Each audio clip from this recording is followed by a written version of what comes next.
Hello, and welcome to your new favorite bookish podcast, Fully Booked and Caffeinated. I'm Heather. And I'm Kelsey. And today's episode is about the fictional historical novel, The Seven Husbands of Evelyn Hugo by Taylor Jenkins Reid, which has been a huge best-selling book. I feel like everyone has read this book. Yeah, this book is everywhere. And as usual, I am late, and I just read it for the first time a couple days ago. So Here we are. Yes, exactly. So before we get into the book, we'll talk about what keeps us going, as per usual, which is caffeine, coffee. And my coffee was supposed to be iced, but it's hot, so I'm sweating, but everything's fine. Everything's fine. It's a real mood killer. Everything's fine. It was supposed to be my Starbucks white mocha decaf iced, but it was hot, and the barista was having a rough day, and I'm like, it's fine, I'm just going to drink it. I'm not going to say anything. But I'm sweating, and everything is okay.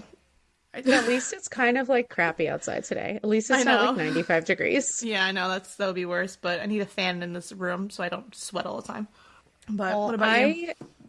I'm drinking boring blueberry tea, but I have to tell you about my new Starbucks obsession. Ooh. So I've been getting, I always get the blonde latte because I guess the blonde espresso, apparently it has more caffeine. I think I read that somewhere, but it doesn't taste as bitter. Mm-hmm. So I always get that as a latte. And then I've been getting 2 pumps of sugar-free vanilla and 2 pumps of toffee nut. Oof, that toffee nut is so good. My mom loves the toffee nut. It's delicious. Like I was ready to give up my brown sugar cinnamon for this toffee nut. So did you see that Dunkin' has toffee nut now? No, I did not. But of course they do. It just literally started just today or yesterday. They have new drinks. Oh my goodness. Yeah, they have a toffee nut one, and they also have a coconut macaroon iced coffee. Dunkin' Which again, no you chill. have to go under the member exclusives. I'm at Dunkin' every other day, so it's the only reason why I know these things. But they also have this new chorizo and egg wrap too. They're just okay. Dunkin's been wild now. Chorizo from Dunkin'. That sounds. They have the breakfast tacos. Now they have this, and I'm just like, okay, you do you. Which, by the way, I did get the blueberry cobbler the other day. Oh, did you like it? I loved it. I don't think I love it more than regular butter pecan. No. But I did love it. But it's nice to have it. Yeah. It's actually had that this morning. It was great. Of course. Yeah, because I realized I was out of coffee creamer at work, and I was like, oops, I guess I gotta get coffee. See? And Eric's like, oh yeah, you forgot you had coffee creamer. I was like, I actually did, because we went away, and I forgot. That's funny. Yeah. So, but cheers. Enjoy your blueberry tea, which also sounds delicious. I wish I liked tea. I don't drink it enough to like it.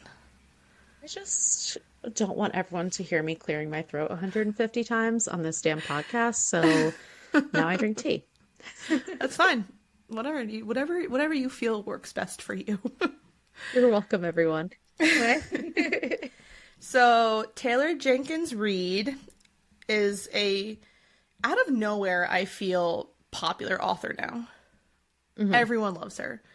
All her books are popular. All her books are being turned into TV series, movies. She had Daisy and the Jones and the Six, which just came out with a series on Amazon. And then also her book, One True Love, was also a movie, I think, on Amazon. I can't remember what streaming service that one was on. And I believe they're doing a movie, I think, of Evelyn Hugo, and I think Malibu Rising, they're either doing a series or a movie. I can't remember which one it was. But basically all her work just immediately, it just gets bought up by studios. Yeah, she gives Colleen Hoover vibes. Just up out of nowhere, and you either really, really love her or think she's overrated. Yes. Yes. But now I think, and I've talked about this on our bonus episode, she's definitely jumped the top of my author list. I will definitely buy whatever she writes. So as of right now, she's written 8 novels and 1 short story. And basically all her books, like I said, are pretty much wildly popular. Her first 2 ones, Forever Interrupted and After I Do, are probably the least popular, but they're still really well received, and they always get really good reviews. She has won 3 Goodreads Choice Awards, all for her historical fiction books, which is interesting that all her books are like considered, because we were talking about this before, we don't really know what her genre is, and people just say it's like historical fiction. So she won an award for Daisy Jones and the Six, Malibu Rising, and Carrie Soto is Back. So she basically got an award back to back to back each year that she put the book out. Yeah. And then she actually has said that she's going to take a break, an extended break, before she begins her next literary project. She's probably burnt out from just doing all these crazy books. But I like it because her books are so female character driven. Yeah. Like the lead is always a strong female character, and I really like that. And she writes, and they're character driven in general, like just so much relationships, character development. She does it's her character writing is phenomenal, I think. I think she does a really good job. Because sometimes it's like, I don't know, it could be boring or a little bit too much, but I feel like she does a really good job with it. Yeah. Even Malibu Rising, which if you listen to our bonus episode, you know that I hated it. But the only part I liked about it was how developed the characters were. I just didn't like that there was basically no storyline, but still like her writing up the characters and explaining them and, you know, their relationships and stuff. Like that was kind of the redeeming part of it. So when the idea for 7 Husbands first came to her, she approached her editor, who had discouraged the idea, saying that books about actresses don't do great. So unless it's really calling to you, I would advise you to do the other book, which at the time was One True Loves. So she obviously wrote that, and that was a success. But then after she finished the book, she couldn't get the concept of Evelyn Hugo out of her head. So she had said she remembers thinking, if it's not going to do well, then fine. But this is a book that is calling to me. It's growing in my mind, and my relationship to it is becoming deeper and deeper. I'm seeing it more clearly. It's what I want to do next. And she was nervous that when she sent the pitch off for it, that her editors were basically going to be like, no, still don't want to do it. But they ended up saying, no, like this could work. So this is the first book that she wrote that really centered around a strong female character, which now seems to like be her niche. And it seems like you had said, because I didn't realize that one of the characters from Carrie Soto is from in Malibu Rising. So she basically takes, they're all like are all interwoven with each other. All the books, like they're kind of within the same story realm, just different time frames. Yeah, because it's like the same time period. Because like even Mick Riva from this book is also in Malibu Rising, and he's a main character in that. So when I saw his name, I was like, oh, that's a cool thing that she does, but not in a way like where you have to read the other books. You know what I mean? No, you can read them separately. But yeah, I didn't realize that Carrie Soto was also part of that. And I was like, oh, that's pretty cool. She's become super, super popular with all these books. And this is our first review of one of her books, but I know that you love Daisy Jones. That was one of my favorite books by her. And the series was great. So I'm looking forward to the film adaptation of this book. Because if anything, she'll probably be part of the production like she was for Daisy Jones. And I think if she is, it's going to be good. I'm curious because I think when we talked about it, like when the news came out, we were talking about if it would be better as a TV series or a movie. So I am curious how they're going to do it, because once I read it, I was like, oh, there's not really enough to do like a different episode about each husband, because not every husband had that big of a role. You know what I mean? They even could do like a limited series, even if it's like 4 episodes. Yeah. You know how like they'll do like limited series instead of like a full, because I think Daisy Jones was about 10 episodes. I think. Yeah, that was a long one. But they have other ones that are like 4 episodes. Yeah. We'll see how it goes. Eventually we'll talk about it when I don't even think they've casted for it yet. It's like still very much in like early production. Yeah. Yeah. All right. So the book, as usual, here's my description from Ding Ding Ding. Goodreads. Of course, where else would I go? So, aging and reclusive Hollywood movie icon Evelyn Hugo is finally ready to tell the truth about her glamorous and scandalous life. But when she chooses unknown magazine reporter Monique Grant for the job, no one is more astounded than Monique herself. Why her? Why now? Monique is not exactly on top of the world. Her husband has left her, and her professional life is going nowhere. Regardless of why Evelyn has selected her to write her biography, Monique is determined to use this opportunity to jumpstart her career. Summoned to Evelyn's luxurious apartment, Monique listens in fascination as the actress tells her story, from making her way to Los Angeles in the 1950s, to her decision to leave show business in the 80s, and of course the 7 husbands along the way. Evelyn unspools a tale of ruthless ambition, unexpected friendship, and a great forbidden love. Monique begins to feel a very real connection to the legendary star, but as Evelyn's story nears its conclusion, it becomes clear that her life intersects with Monique's own in tragic and irreversible ways. What? That's funny because from that description, you really would think that Monique's story is more prevalent than it actually is. Like, yeah, she's it's like her, yeah, a little bit. Her story in this book is just, it's not a lot at all. It's basically about Evelyn and her husband. That's the entire story. And like the parts with Monique are meaningful and have like relevance to Evelyn. But that just makes it sound like it's all, like it's all Monique's story. And she's just like not that important. I mean, no. Well, we'll get to it. Yeah. So we're actually going to do it a little differently this time around. So I'm going to do a recap of the 7 husbands. And then we're going to kind of do like discussion questions because this book it's a good book to do like discussion questions about. Because great. I like it. Yeah. It's not like our usual thrillers where we have to say every single thing that happens. All the twists and all every turns. Twist and turn. Yeah. This one was pretty straightforward. So the novel is broken down into Evelyn's 7 relationships as well as the one true love of her life, which was my favorite part, by the way. When that happened, I was like, oh my God, I love this so much. I didn't see this coming at all.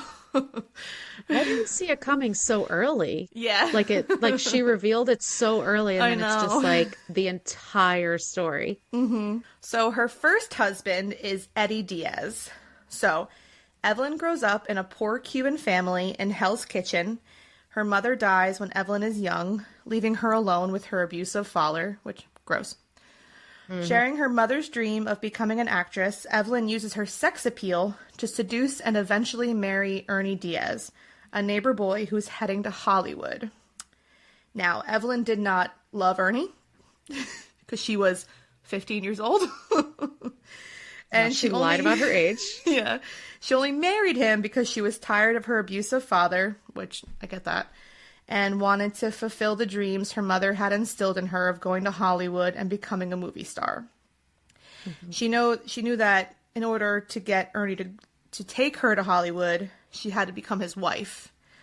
And she also, which, again, this is gross at the age of 15, but she knew how men reacted to her body already at such a young age. And so because she looked older, she got Eddie to believe that she was 18. Mm-hmm. Which, that's a jump. That's 3 years.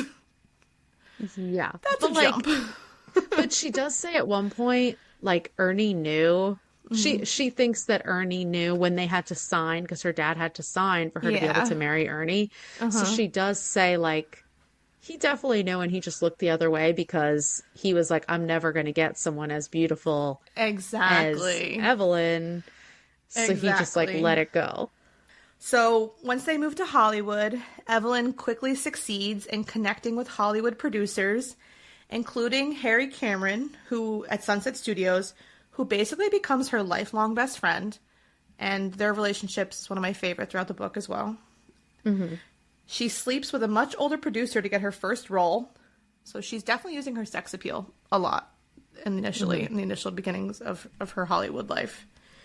And for some time, she's relegated to smaller parts because As a Cuban woman, she does not fit the Hollywood mold of blonde leading ladies. So to start starring in films, she dyes her hair blonde, loses her New York accent, stops speaking Spanish, and tells a false story about her past to the press. So she completely changes her image. Like, total, she's a new person.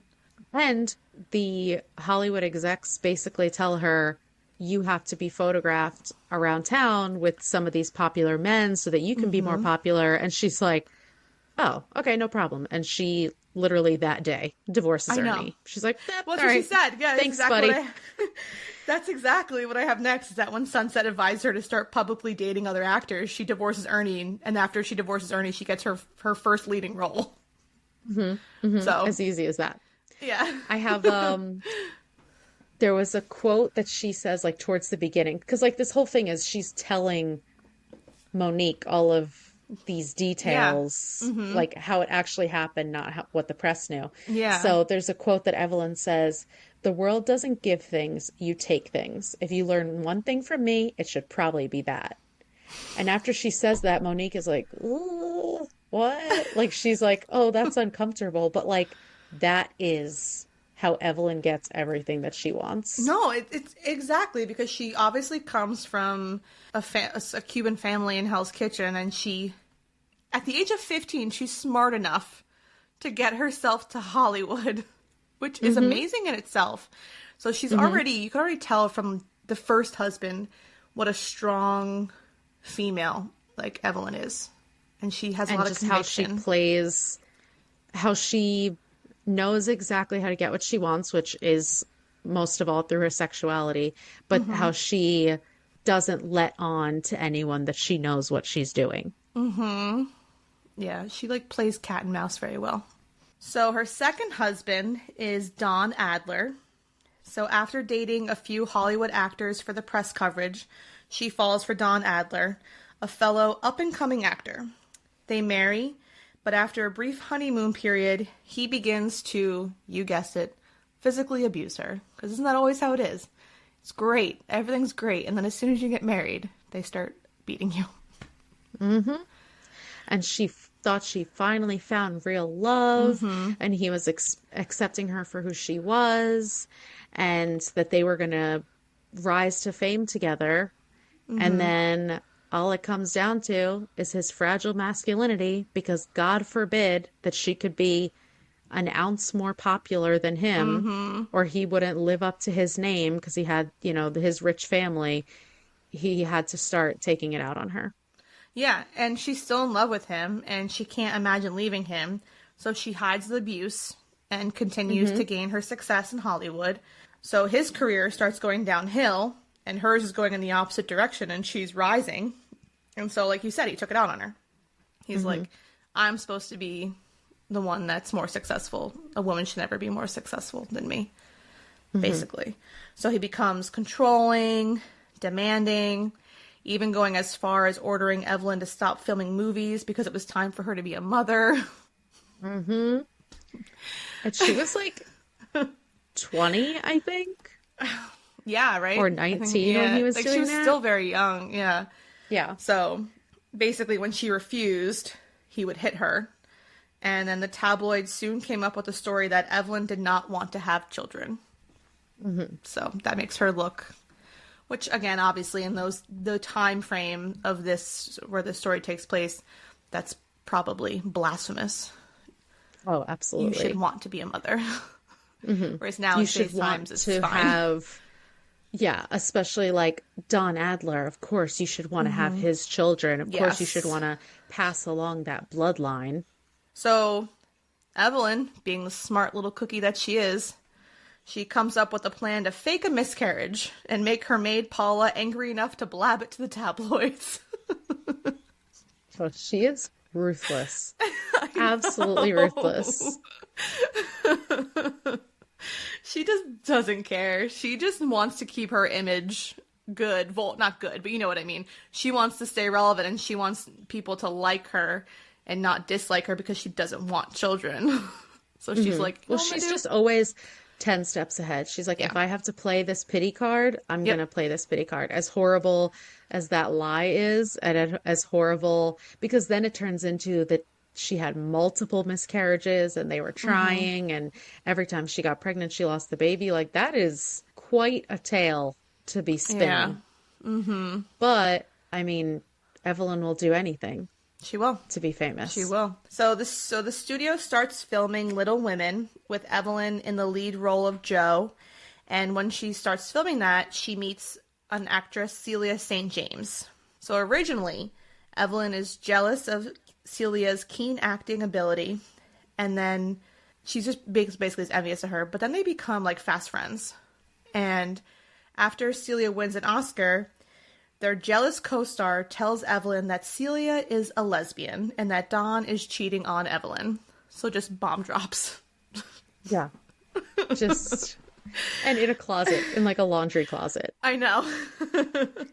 This is like a revelation for Evelyn. And then when she sits with what she's told, she realizes that she cares about Celia more than Don.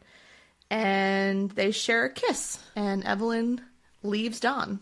Yes. But on Don's terms, of course. I was just going to say, because Don, of course, has to beat her to the punch because he's the man and he can't be seen as he's the one being left. He needs to do the leaving.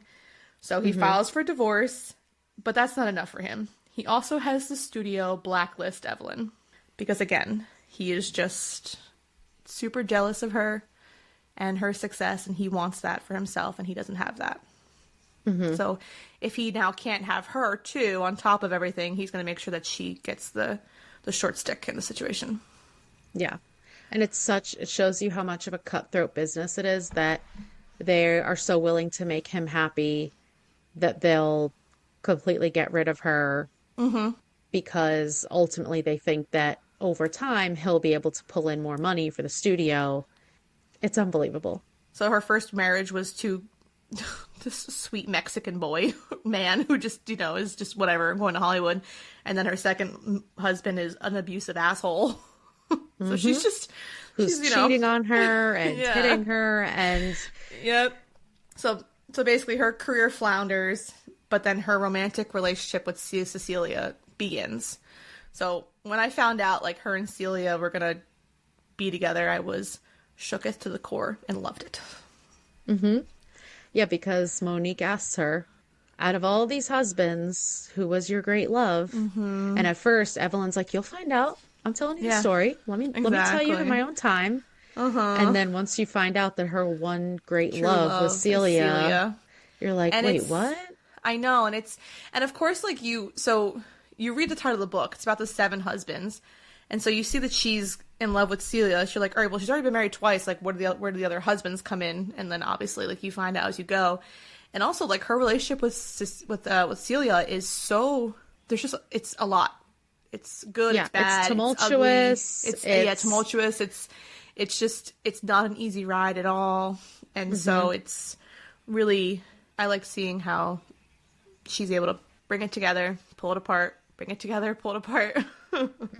So it was really, I liked it a lot. So her third husband is the character you mentioned, Mick Riva. Evelyn's marriage to him is a quickie. It's kind of like an in and out. A nice Vegas quickie. Yeah. So she went to one of his shows with Celia and Harry, and while they were there, she reached for Celia's hand, and she noticed that a couple seated behind her had seen her, and she withdrew her hand too late. So the damage had been done. Before her act of affection could spread too far, she stood and cheered as loud as she could for Mick, who had once said in a newspaper that he wanted to marry Evelyn. Because everyone wants to marry Evelyn. This is like a revelation of every husband she has. I want to marry you. Like, none of these people understand that they could just be in a relationship. Yeah, I know. Like, they don't have to get married. I know. Isn't there a limit? When the show is over, she has a discussion with Celia about a more permanent fix and said she would elope with Mick to Las Vegas. And at first, because obviously Celia wants to be with Evelyn, she protests. And Evelyn reassures her that the marriage would be annulled the next day.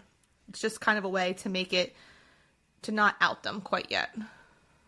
To have the press talking about something else and not suspecting them. Once again, Evelyn is 30 steps ahead on this one. 100%. So she seduces, marries, and divorces Mick to create a distracting scandal in the press. She teases him with the promise of sex all night if only they would get married, as she believes she could not have sex outside of marriage, which was a lie, of course. Yeah. So Mick's like, well, if I want to have sex with Evelyn Hugo, I'm going to have to cave and marry her. That's what I'm saying. Like, there are other options, people. But okay. Yep. So the next morning, after the excessive alcohol had burned from their systems, Mick expressed disappointment in Evelyn's skills. Wait, but this is my favorite part. So since we're hearing it from Evelyn's point of view, it's basically like a how-to on how to marry someone in Vegas and get it annulled the next day. Because then she's like, okay, and then the next step, and this is very important, be really, really bad at sex. Like, make the sex horrible. Make it so that he did all of that just to get horrible sex, starfish it. Don't even look interested. And then the next morning when he tries to have sex in the morning, she's like, no. And he's like, this isn't fun anymore. He's like, maybe we should get this annulled. And she acts heartbroken, but inside she's like ecstatic because, like you said, her plan worked. Her step-by-step plan. Everything went exactly how it was supposed to. Well, almost. Yeah. Because then she does get pregnant and she has an abortion. And this infuriates Celia. And she leaves her. And they don't talk for 5 years. It's so wild. Because Celia didn't know that sex was part of the plan. And Celia cannot wrap her head around not only Evelyn being with someone else, but being with a man. And I think it's like this insecurity that Celia has, like that she'll never be able to give Evelyn everything that she wants because Evelyn is bisexual and et cetera, et cetera. So they just break up. And like Evelyn doesn't go after her.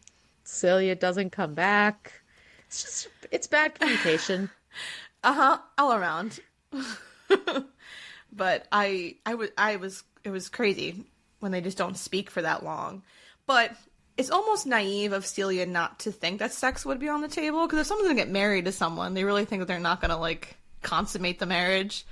Especially Mick Riva, because he was like a playboy and he was like known for, you know, sleeping with everyone and all of this stuff. Like, I think, and it wasn't even the pregnancy that Celia was upset about. It was the sex in general. The fact that Evelyn went out of her way to have sex with Mick. And so I guess that obviously felt like a betrayal to Celia. But the plan was for her to marry him so that they could take some of the heat off of them. Well, it's also like Evelyn can't understand why Celia doesn't see her way of thinking. Like, she's like, I did this for us. I did this so that we wouldn't be under scrutiny, so that we wouldn't lose our careers. And Celia understands that they would lose their careers if they were outed. But she still blames Evelyn and says like, oh, because you're ashamed to be with me. Like, she knows that that's not the truth, but she just says it to hurt Evelyn. Yeah. And Evelyn is like, why can't you see that I didn't want to do this? I did it for you. So they're just, both of them are so stubborn that they won't see things from each other's point of view, which is something that is a theme throughout their entire relationship. Exactly. So Evelyn's fourth husband is Rex North. And this is one of the most honest and ambitious marriages that Evelyn has ever had. So both of them basically use each other to keep their careers going. They knew what they wanted from each other. Because Evelyn is obviously, even though she's not talking to Celia, she's still very much like in love with her. And I think that doesn't really want to be with anyone, but she knows that image is a huge thing in Hollywood. So if she's dating a famous actor, there's more room for them to be successful together. And she was in the middle of her comeback because she had to start all the way from the bottom again because Don Adler ruined her reputation. Yeah. So she was in that French film, which took off, and she's like, she was riding a little bit of a high, and then her and Rex, they are in a new movie together. So they decide, like, this is strictly for business. We're going to promote our new movie. And it results in more movie deals for them. Like, exactly. It works out on the business end. end. Exactly. So Evelyn set boundaries between them, and Rex had no issue with this, like we said, because they became super successful. And the boundaries were that they would have separate rooms, that they wouldn't even share beds, and there would be no sexual intimacy. But Rex could have a physical relationship with anyone he wanted as long as he didn't get caught. Which, like, I'm like, okay, like, that's kind of a pretty cool deal for him. He can just fuck as many women as he wants, but he, you know what I mean? Or women, you know what I mean? Like, yeah, and he's, like, really got the best setup here. And then he just goes and ruins it by falling in love with someone. He falls in love with his mistress, you know. It's, like we said, so it's a lucrative false marriage for a few years, which results, like you said, in a major 3-picture deal. So they got a lot out of this. This definitely was it worked. A good, successful marriage. Rex falls in love with someone else, so they create a false cheating scandal for the media. Smart, right? So smart. Because he got her pregnant, so they couldn't. At first, Evelyn is like, okay, here's the plan. This is how we'll break up, like, after the next movie. And Rex is like, okay, but there's one issue, is that my mistress is pregnant. So we're going to have to do it a little faster than that. Fast track this a little bit. And Evelyn's like, okay, shit. Okay, plan B, I got this. Okay. Yes. Cheating, double cheating scandal. So plan B leads to her 5th husband, which is Harry Cameron, who poses as her lover, and obviously her best friend, and Harry's gay, so they decide to get married. This was just, I just love Harry so much, and him and Evelyn's friendship, and everything that they do through the marriage was one of my favorites. But Evelyn ends up seeing Cecilia at the Academy Awards, and they get back together. So she's able to be fake married to Harry Cameron and get to be with Celia. Because Celia is married to John. Yep, who's getting there. Harry. This is wild. Exactly. So then it turns out that Celia has a fake husband who is now Harry's secret lover. So for a few years. True love. Not just like they happen to be together because this foursome worked out. Like Harry and John are truly in love. Yeah, exactly. So they all live together in peace, with each couple serving as a beard for the other. So Celia and John are married, Harry and Evelyn are married, but they're dating the other, everyone's dating the other person. Yeah, they're actually living, so they have 2 separate houses, but actually Celia and Evelyn are living together, and Harry and John are living together. Yeah. And then, like, these little press clips, so in the book they have, like, I love that they had the little newspaper clippings, so you could see, like, why her plans were going into action. But there was one that said, like, suggested they were swingers, and Evelyn says, she says, "It really makes you think, doesn't it, that people were so eager to believe we were swapping spouses, but would have been scandalized to know we were monogamous and queer." And they were technically swapping spouses, but with the same sex. Yeah, like they weren't swinging. It wasn't heterosexual just swinging. Gay. Yeah, exactly. So Evelyn and Harry have a daughter together, Connor, and they just Harry and Evelyn just have this deep platonic love for each other. It's a beautiful relationship that they have, and like I said, they have Connor. But also, they have to have sex to have Connor because they want a biological baby. And Celia mentions it like once, but doesn't. I don't know. She doesn't lose her shit as much as she did with everyone else. Like, I guess because it's Harry and because Evelyn wants to be a mom and all this stuff. But, like, they just kind of glaze over the fact that they had to have sex multiple times to make a baby. Yeah. Again, that's how it happens. Yeah, in those times. That's the birds and the bees, baby. Now it's different. Now it's totally different. There doesn't need to be, like, any penetration. You could just take Harry. Well, she did mention that, too. Yeah. But she was like, then people would talk. Yeah. And, everything in the back of her mind is, we have to make this as real looking as possible because people in the industry were already suspecting Harry of being gay. So Yeah. there were people who weren't buying their relationship in the first place. So Mm-hmm. she's like, it's crazy that she wanted to be a mom and they want to start a family, but still in the back of her mind, it's still about the image. Now, refresh my memory because you just read this book and it's been a little bit for me. Who was the ex-husband that she had the love scene with? Was it It was Don? Don It Adler. was Yeah. Don, right? Okay, I thought it was Don. Yeah. I was like, wait, I forgot who it was. So Yeah. basically, she shoots a risque love scene with her ex-husband, Don, and Celia feels betrayed and leaves Evelyn again. Yeah. She's just like, I'm And out. that's why it was even worse because Celia knew that Evelyn did truly love Dawn. Like she didn't anymore, Yeah. but Celia was so threatened by Evelyn's love for Dawn that and Evelyn like says, "Okay, I'm going to talk to Celia about it." And Celia's like, "I'm just not comfortable." And Evelyn's like, "Okay, I already did it." I know. And it was Like, ugh, she was trying to do the right thing in yeah. Evelyn's way, Mm-hmm.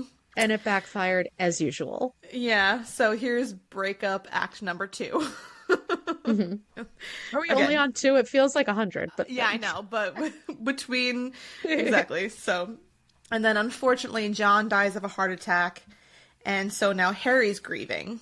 In order to help him recover, she gets him involved in a film directed by Max Gerard, who earlier in the book, to get her career back, like we had said, she stars in this successful, risky French new wave film that's directed by Max Gerard. So she ends up doing another film with Max, and she gets Harry involved in it. And again, are we surprised? Max reveals he's loved Evelyn for years and proposes to her when she's still married to Harry. And she's like, "Oh, of course. Yeah. You love me? Of course we will marry." Of course you love me. So enter sixth husband Max Gerard. So she divorces Harry, marries Max, and then Like, Harry's okay with it. I Harry's know. like, "I get it," because I was like, "What I are you know. doing? We need to stay with Harry forever." Because he's a But gem. Harry is like, he's having trouble. He's inconsolable with his grief. He's still being a great father, but they don't have as much tying them together as they used to. No, they don't. When she marries Max, she discovers that Max is more interested in the idea of Evelyn than the person that Evelyn is she truly is. And I'm going to get to it a little later, but each husband, when they're brought up in the book, they have a descriptor, and Max's was disappointing.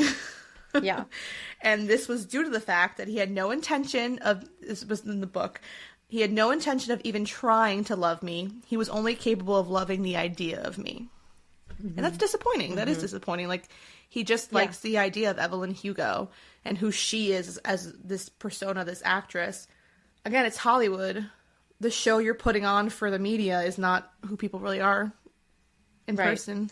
But she felt like she was finally feeling some type of spark and some type of love again, which is just, it's wild how thought out and how planned Evelyn's entire life is, but she's just so terrible at reading people and Yeah. so terrible at seeing their intentions. And she is blinded by love at every turn. Like, She is. Max says, "I love you," but really he just wanted to possess her. Like you said, he loved the idea of her and he just wanted a piece of her to show off. 100%. Now, Evelyn gets back in contact with Celia. They're sending and receiving letters, which she hides in her closet, and she ends up divorcing Max because she's reconnected with Celia. And on the morning that Evelyn was going to fly to LA, Max found the letters and confronted Evelyn about them, saying, "He doesn't mind some infidelity, my dear, if only it is respectfully done, and one does not Ugh. leave evidence." Okay. And he's a fucking homophobe. Because then he accused her of being a lesbian, completely ignoring her protests of saying she loved him too. So he basically is like, "You never loved me. Like, you're just a lesbian." Which, it's And not he's true. like, "How dare you be a lesbian?" Like, Yeah. he is outraged.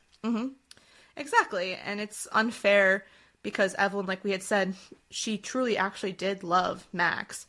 And Evelyn, she, like we had said, she's bisexual, so she can love men, she can love women. And I just think that Evelyn just has love to give. She just wants to give love and, like, get it in return. And obviously, like we had said, Max just liked the idea of who she was. There, he didn't really like her for her. When she leaves, she knows that Max is going to spread her relationship with Celia to the tabloids. So as a result, she stages an affair with a much younger man to make Max look jealous and a liar about being a lesbian. Oh, she's so good. I love her she's so much. Good. And the guy is like, she's in her 40s, or I think she's early 40s, and he's like 23. Yep. So Which, she's like, just gross, but cougar, love it. She's just, but she knows, like, she knows Hollywood so well that she knows what she has to do to, like we said, keep herself relevant and keep her secrets to herself. And she gets ahead of absolutely everything because she knows, even when she leaked the stuff through the housekeeper, like, she knew this is where the leak is coming from, and I'm going to use that to my advantage. Yep. Like, she's smart. She's brilliant. She's smart. She had said she's reunited with Celia, and they agree to give their relationship another try. Third time's the charm. But, of course, it's not Evelyn's life if there's not some kind of tragedy. It's not a Taylor Jenkins Reid book unless there's some tragedies, okay? I know. Tragedies, plural. So this is tragedy number 1. Celia is dying of emphysema, and she has less than a decade to live. So they finally decided they're going to do this, and they're on short time. Celia wants to live her final years out in Spain. Away from Hollywood, away from all the homophobic energy, away from people who don't blame them, ruin them. Yep.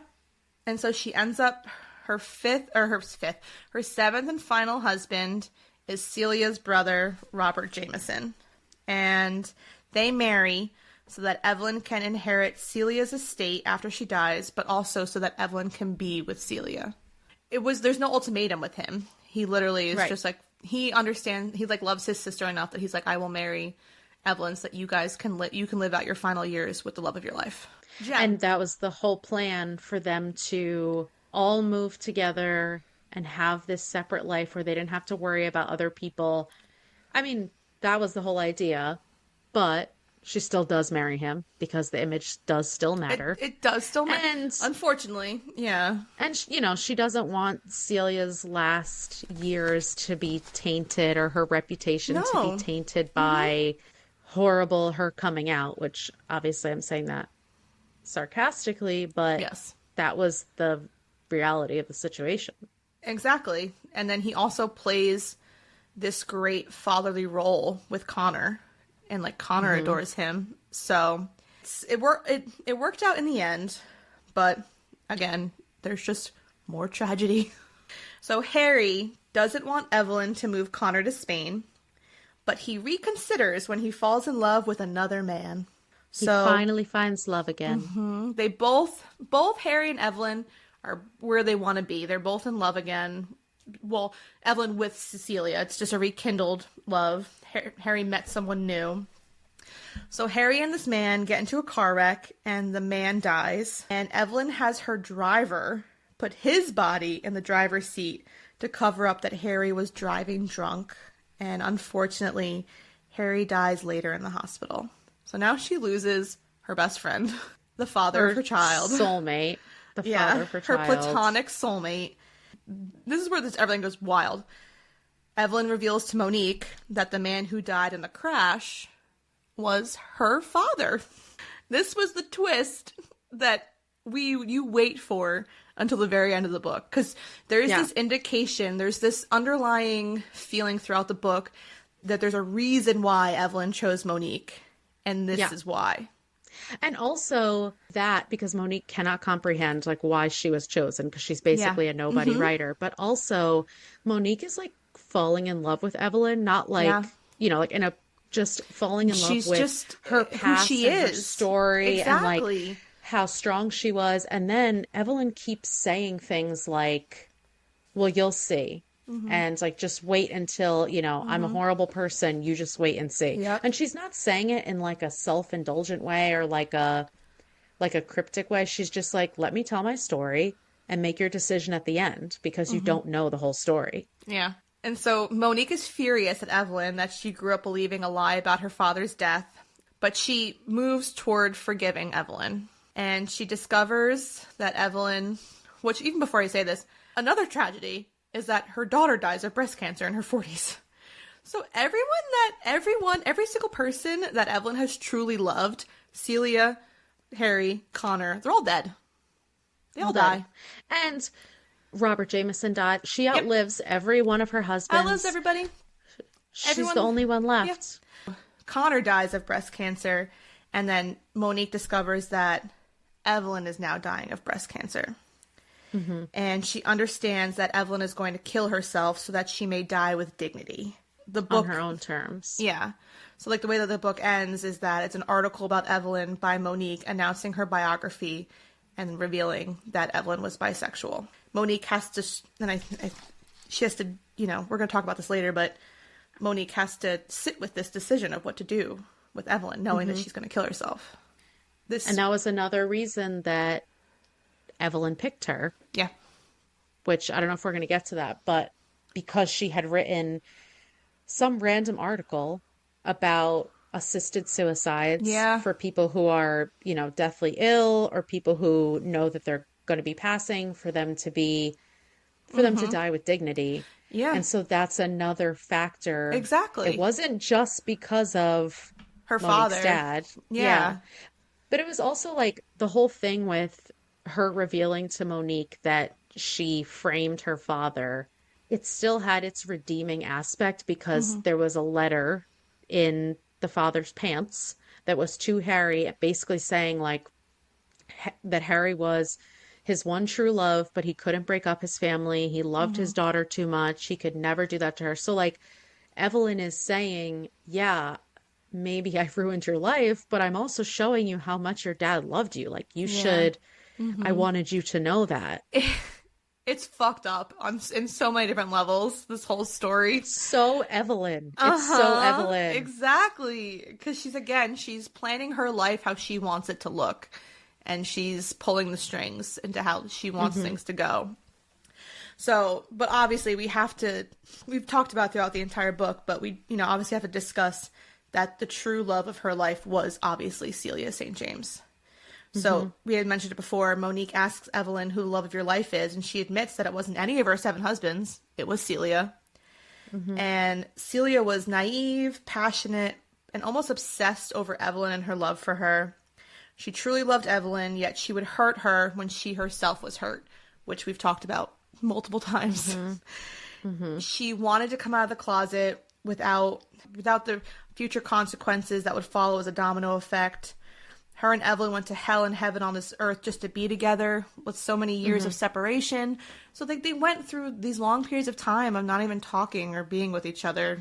These years wasted. And Celia died so young. To say that. It's like wasted years because then they finally are going to be together. And then it's on borrowed time because she's going to die in a decade. So it's like they couldn't, those years that they wasted could have been special.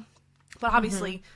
You don't know you're going to have emphysema when you're in your 40s or however old she was. Right. So. And also, I really love the way that even from Evelyn's perspective, like she's telling, the truth of the situation. Yes, it's from her point of view, but you realize that Celia was selfish and she was stubborn and she loved to blame Evelyn for the reasons they couldn't be together, but she was just as much at fault. And Evelyn says, I loved her more than anything in the whole world. Like, I never knew that I could love someone as much as I loved her. But there were things that she did that were horrible. Like, Celia didn't understand Evelyn's bisexuality. Yeah. And she couldn't even fathom that was actually a thing because Celia only loved women. And there was a quote from Evelyn.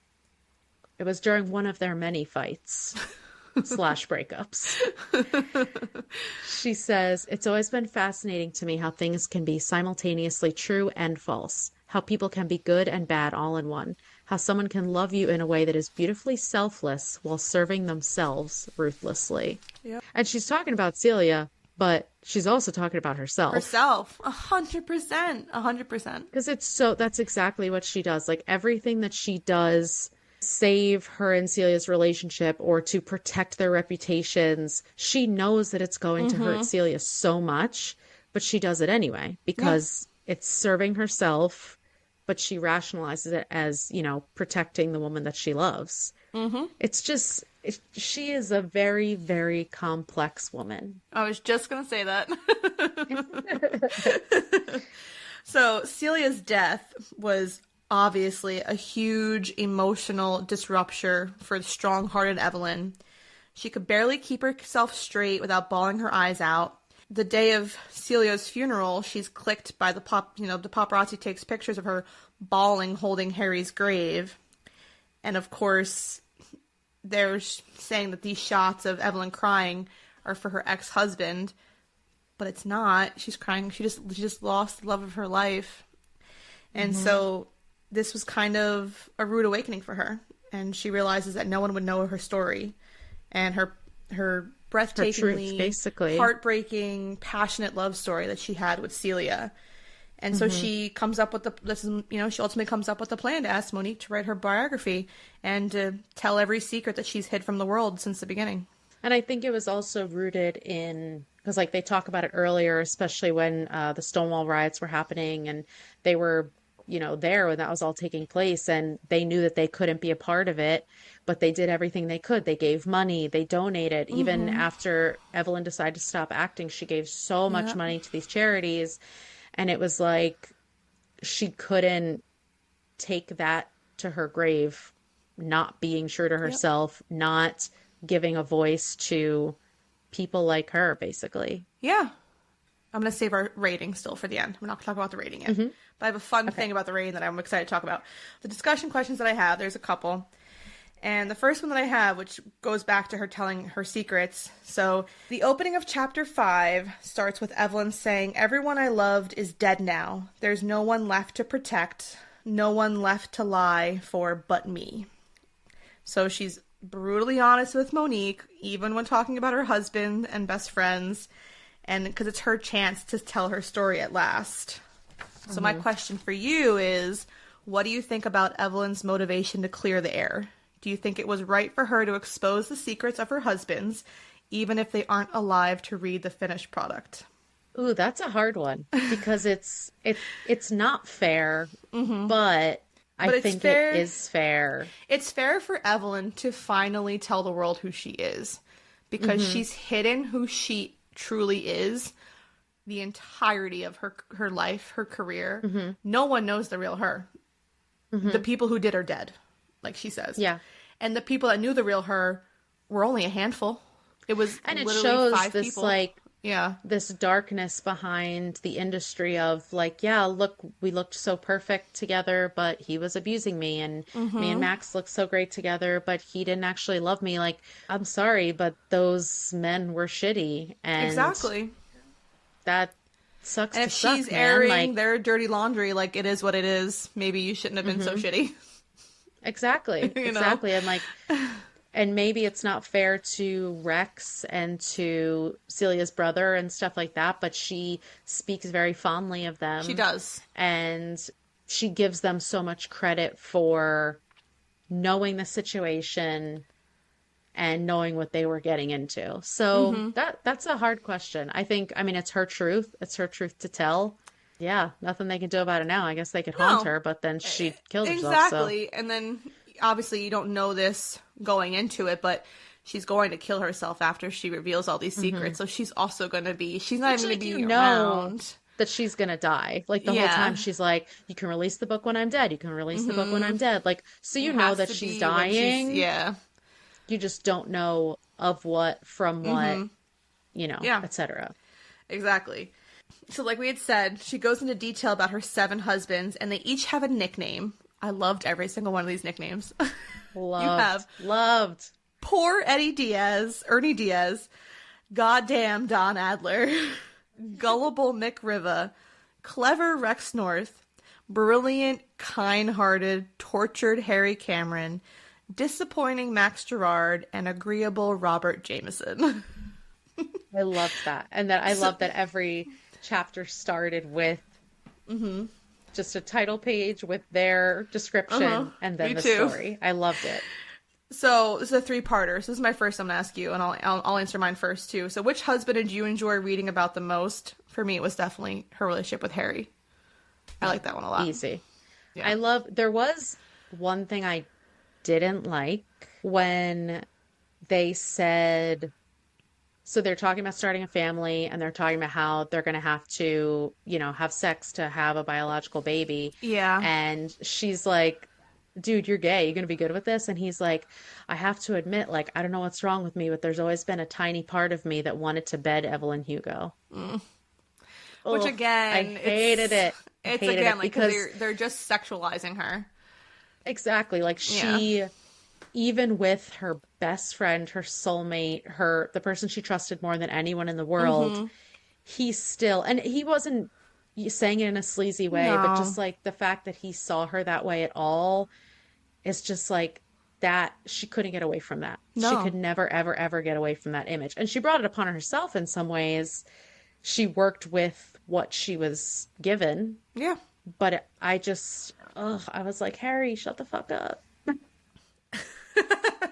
I know.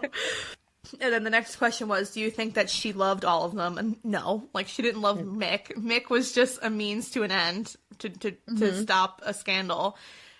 I think she loved Rex platonically. Again, like I think that was something like that. They were just using each other for to keep a successful career. She definitely loved Dawn. And she definitely didn't love Ernie. Because that was just like no. was just like I a think stepping stone. She loves Robert because he became a stepfather to Connor. And he was like the part of Celia that lived on a little bit. And she did love Max. Who knows about Max? Did she love Max because Max loved her? She was lonely. Yeah, and she was Yeah. lonely. She had just ended her relationship with Celia for the second time. Which husband made her the happiest? Oh, man. Well, that's got to be Harry because he gave her Connor. And also just gave her this friendship that she cherishes for the rest of her life. And helped her get through everything else. I mean, he even talked her into calling Celia and going after Celia. And when she wanted to get a divorce to go with Max, he was like, sure, like whatever you need, whatever you want.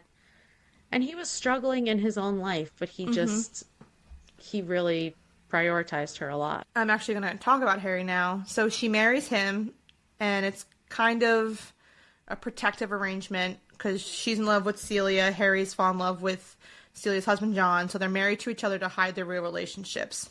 What were your thoughts about this arrangement? I mean, it's ideal, of course, but it was also so unrealistic. Like, just if you think about the times and like, they kept saying, they had help that was people that they could trust that wouldn't out them or whatever, but they're living in two separate houses every night and just meeting up for work and, award shows and all this stuff. Like, it was the absolute best way that things could have happened. But as soon as it happened in the book, I was like, uh-oh, something bad's gonna happen. Like, either I didn't think John was gonna die young, but I thought like, oh, Harry and John are gonna break up or something like that, and it's gonna ruin this perfect little arrangement that they have. So they were just setting themselves up to be ruined. The next question was, is it fair to everyone? And I think no, because they're still not able to be their true selves. They're not able to, it's only within this foursome that they can be their true selves, but there's so much more than just the four of them. There's an entire world. And then on top of that, they decide to have Connor. So now you're bringing this child into this situation, and it's also not fair to her. I don't think it was. And they never really get into Connor's perspective of everything, like how Connor felt about having two sets of parents, basically. And like Celia didn't even want kids, but she ended up watching Connor so much. And they don't really get into it, except when they do finally move to Spain, and Evelyn is like very honest with Connor and says, Celia's my great love, like that's why we're moving, blah blah blah. So she does finally tell her the truth, but you don't really get that side of the story, which I'm happy about because that's not what it was about. But like you said, it's unfair to everyone except the four of them. Mm-hmm. It works for them, but it doesn't mean it's going to work for like everything else that happens in their life.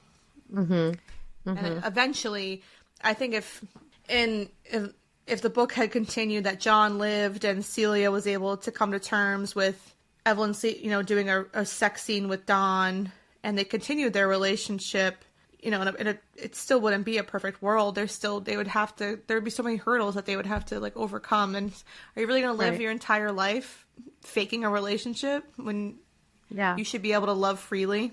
So, especially with their careers going, up and down and all around, it's like, there's also that aspect of like jealousy in there too. It's just, it's not a realistic long-term thing. No, definitely not. Let's discuss the big twist at the end of the book. So we come to realize that Evelyn and Monique's lives are much more closely intertwined than Monique could have ever imagined. Because her father, James, died in a car accident as a result of Harry Cameron's driving, which Evelyn helped to cover up. And James and Harry were in love and having a relationship. What did you think about the twist? I thought it was perfectly executed because the same way that Evelyn is just such a conflicting character, Monique now has such conflicting feelings for Evelyn. She wants to hate her because she spent her entire life thinking that, like, her memories of her father are sullied because she thinks that he was driving drunk. So that's always in the back of her mind. So she wants to hate Evelyn because of that secret that she kept for so long. But on the other hand, not only did Evelyn give her the exclusive to this book, which is going to make her millions of dollars, she also helped her find her voice. She helped her process her divorce. She helped her realize that she needs to fight for what she wants. So I like that it added to the whole complexity. I still think like the beginning is just still unbelievable where Monique just completely goes along with it, like not knowing what reason there is. She's like, literally, why would you pick me? Like, I wrote one article. I don't get it. I know. So that part, like, you just got to kind of go with. But I wasn't expecting it. That's for damn sure. What did you think about it? I hated it. And I'll get to it later, but like, I did not like it. I was so ready for this twist, and I was just so disappointed when that's what it was. Personally. I can agree with that. Personally. And like, hearing your point of view and what you thought of it, I think it's completely valid, and it's definitely understandable, and you're making me see it in a different light, which is, I appreciate. But I remember when I read this book and I got to that part, I was like, what? I was just so mad. I was mad. I was so mad. That's funny though, because you saying that, I completely agree with that also. Yeah. Like they made it sound like Evelyn like murdered Monique's whole family or something. I know. I was waiting, and I think that's what it was. There was this buildup that there was going to be this huge reveal. It was going to be this big twist. And then when that was what it was, I felt let down, and it just, I don't know. In the moment, it wasn't what I wanted. This is exactly what happened to me with Malibu Rising. Okay. Because they kept leading up to this like huge thing. And remember I told you like I was waiting for the twist and you were like, she doesn't write books like that. And I was like, well, now I know. Yeah. But that's so true. Like she really was building up. And then you're just like, oh. Yeah. I mean, it's horrible. It's a horrible secret what she did. No, and it's like, and like you said, like, and as I'm reflecting on this book, it's been a while since I've read it, but just like reflecting on it back, I'm like, okay, no, what you're saying makes sense, and it all does come together when you think about it. But in the moment while I read it, I was not happy. Yeah. I totally get that. Right, so I have a follow-up question. Sure. Should Monique have told her mom the truth about her dad's death? That's a catch-22. Mm-hmm. Because it's not necessarily her secret to tell, in a sense. She doesn't know how her mom would react to him being gay. Yeah. But then it would also take that weight off of the drunk driving thing. It's hard, right? But it's also hard because then she also doesn't, I don't think she wants to taint her mom's memory of her dad either in their relationship. Because, I mean, obviously her mom's getting older too. So I think it's kind of a situation where it's, do you let her live without the knowledge that her husband was having an affair with a man and everything was there? Not that their relationship was a lie, because I don't think that Monique's parents' relationship was a lie at all. I think he definitely loved his wife and his kid, but he had a second life too. And so I think that Monique, and she says that, like, when she makes the decision not to tell her, because the mom is like, we weren't passionate, we were best friends. Like, I think that made her okay with the decision to not tell her. And also, like you just said, she's obviously older. So it's like, do you really want her to have to reprocess that whole trauma of losing her husband and thinking she knew what happened and then it's something completely different? Yeah. So obviously I know it's a burden for Monique to carry, but I don't know. I think in that situation, I don't blame her for the choice that she made. Yeah. Yeah. When you definitely think about hard. it. I mean, she's going to be sleeping on a pillow full of millions of dollars, so she'll be fine. I mean, I guess she could pay for her mom's therapy if she told her. Good point. Very good point. Okay, so obviously Monique has complicated feelings about these revelations, and she realizes that Evelyn intends to end her life, and she has a chance to stop this from happening, or at least call the authorities, but chooses not to. And in chapter 69, a quote that she says is, "I let her be, I respect her wishes." What do you think of Monique's decision? Was this a kind thing to do, or should Monique have stepped in to prevent Evelyn's suicide? No, I think this was the compassionate thing to do. I think it would be unfair, especially because of how vulnerable and open Evelyn was. She did that on purpose. She had that plan. She wanted to die on her own terms. Like, everyone would have found out. It would have tarnished her reputation while she was still alive. I think that she got to know Evelyn enough to know that Evelyn's going to do what Evelyn's going to do. I agree. So if she stopped her, she would have done it anyway. And I was just going to say, and I don't think that that's Monique's decision to make. Exactly. You know, she could have tried to bring like a prevention into the situation, but as we've talked about, Monique at this point has to know that Evelyn is who she is, and she gets what she wants, and she does what she wants. It would be a very different question if Evelyn wasn't dying, because Evelyn says, I saw my daughter go through, like, I held her while she was throwing up from chemo. Yeah. Like, I saw how much pain she was in, how horrible it was from her. And she specifically tells Monique that. And Evelyn knows, like, I'm not going to go through that pain. No. So it's not just like, oh, everyone I love is dead, so I'm going to die too, and I want my truth out there. Yeah. Like, there's a reason. Yeah, she has a solid reasoning as to why she's doing what she's doing, and she's not just trying to, like you said, just do it because everyone else is gone, so I might as well just go. It's so much more than that. It's this whole complex thing. She knows how smart Evelyn is, and she knows how she's always 30 steps ahead. And this isn't someone crying out for help. This is someone, like, this is not a normal suicide, you know? No. Like, this is this is part of my plan. This is how it's working out. Just the irony of the boobs that got her that fame turning on her. I was like, that is fucked up. I didn't even think of that. That's a funny revelation. I enjoy that. That's messed up. But yeah, okay. I think it was the compassionate thing to do. I completely agree. So after Evelyn's death, the book is published, and the truth of her life and her love story with Celia is finally set free. And as a reader, we don't get to see the public reaction to this. So what do you think people would have said about Evelyn's book? Do you think that people would forgive her for her mistakes? And how do you think people would feel about her love for Celia? Oh, man. I think people would have ate this book up. They would. I think they would have ate it up for sure. The tea that was in this book.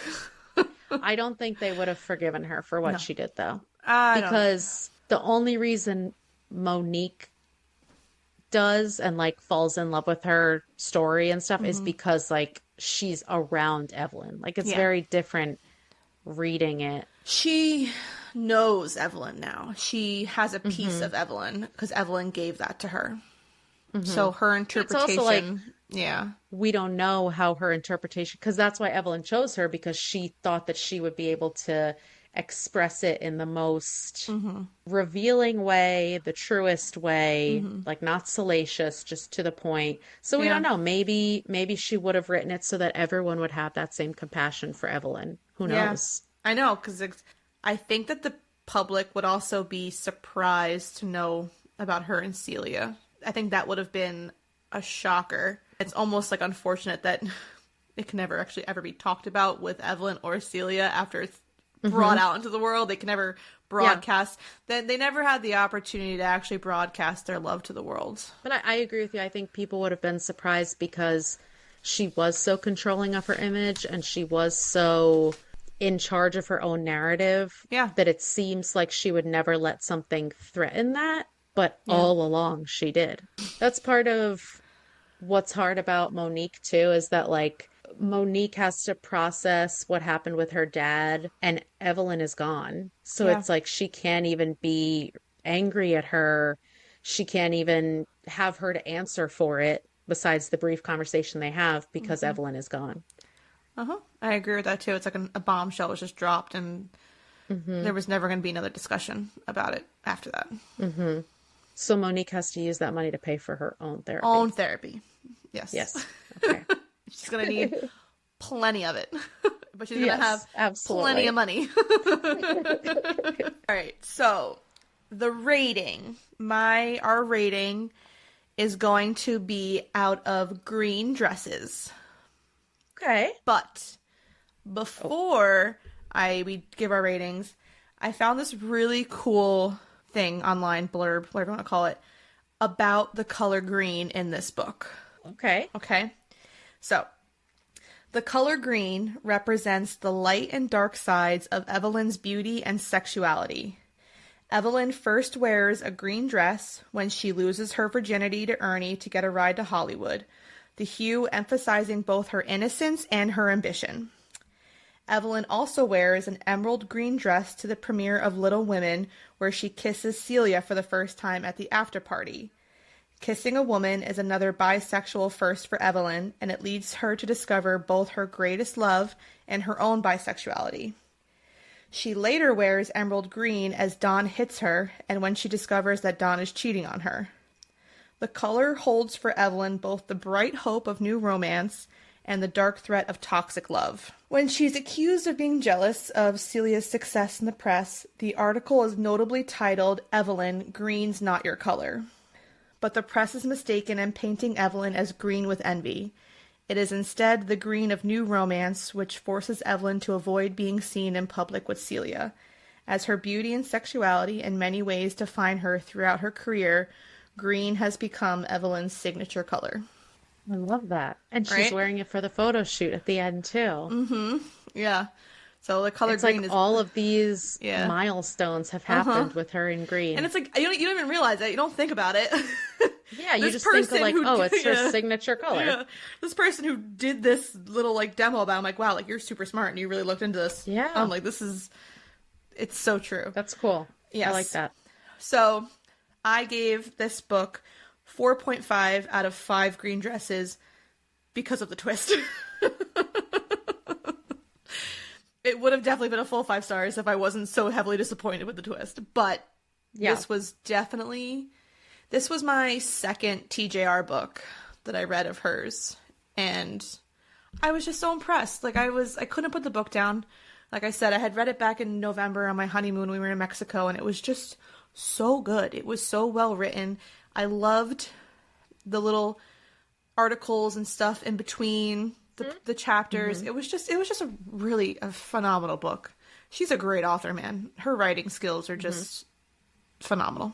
I also would give this 4.5 green dresses. Nice. Taylor Jenkins Reid just has a way of writing a beautiful yet tragic and forbidden love story. I mean, just like Daisy Jones, the way she wrote Evelyn and made me love her and respect her in spite of all the things that she's done, the way that Monique's feelings are conflicting, so are the readers. And I feel like that's just the evidence of a really well-written main character. This book is sad as fuck. Everyone is dying. I actually cried. I don't cry very often at books.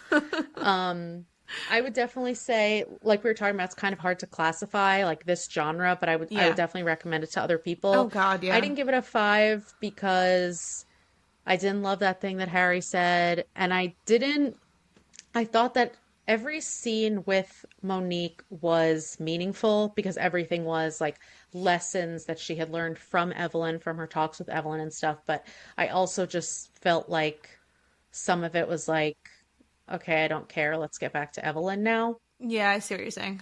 You know? So, and there wasn't too much of her, so it wasn't like overwhelming. But I was just like, I want to hear more about Evelyn and Celia. I don't really care about Monique's coffee table. Evelyn and Celia's love story was one of my favorites that I've read. Yeah. It's just I because it was so real and realistic.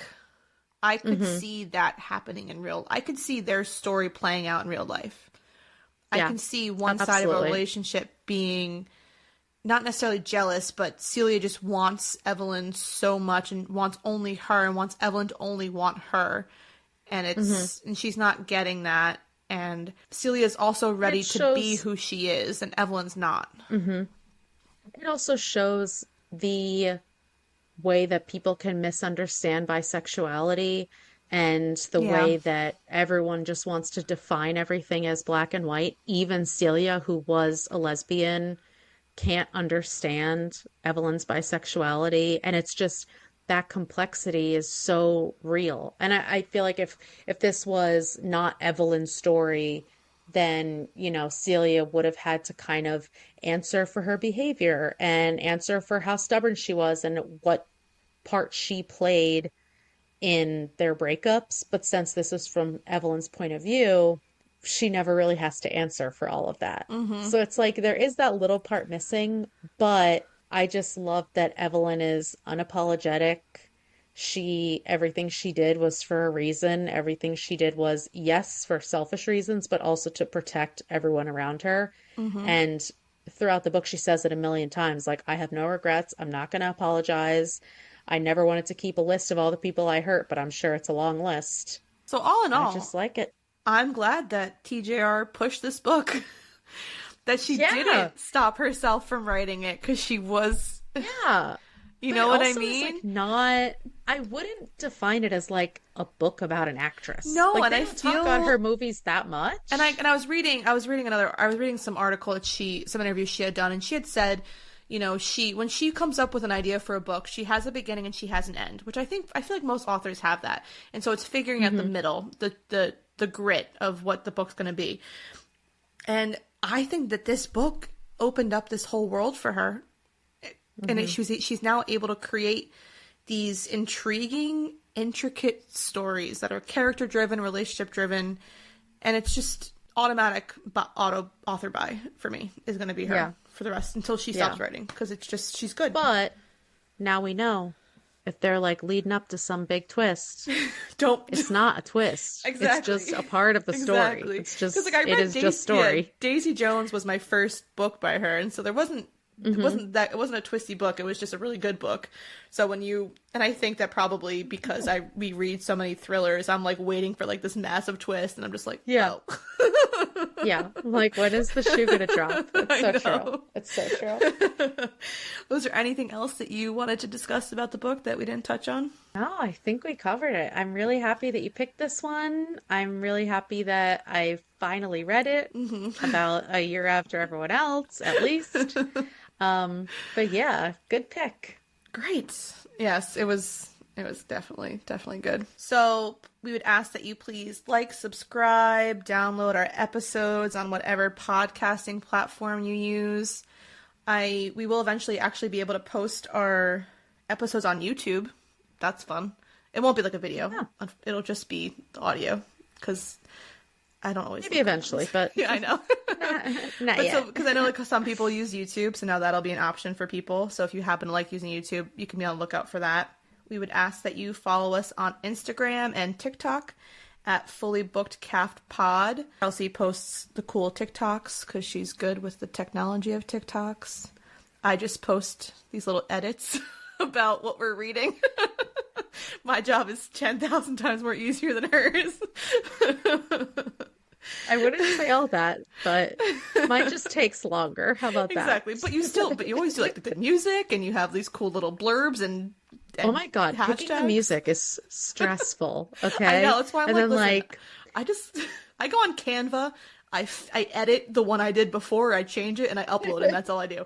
That is this extent. The one that takes me the longest is when I do, like, our wrap-ups. And I have to change all the books. Those take forever. I gotta do, like, 3 separate posts. Yeah. But the more I do it, the quicker I'm getting. Yeah, so you're getting used to it. If you follow us on TikTok, you can see that the videos are getting better and better the longer, so just phenomenal. Be patient with us. You're doing phenomenal. Thank you. Also, we have an email, fullybookedcaftpod@gmail.com, or you can reach out to us, letting us know any book recommendations, or, I don't know, just say hi. Or just talk to us. It's fine. So, anyways, thanks for checking us out, and remember, if you need us, we're fully booked. Bye. Bye.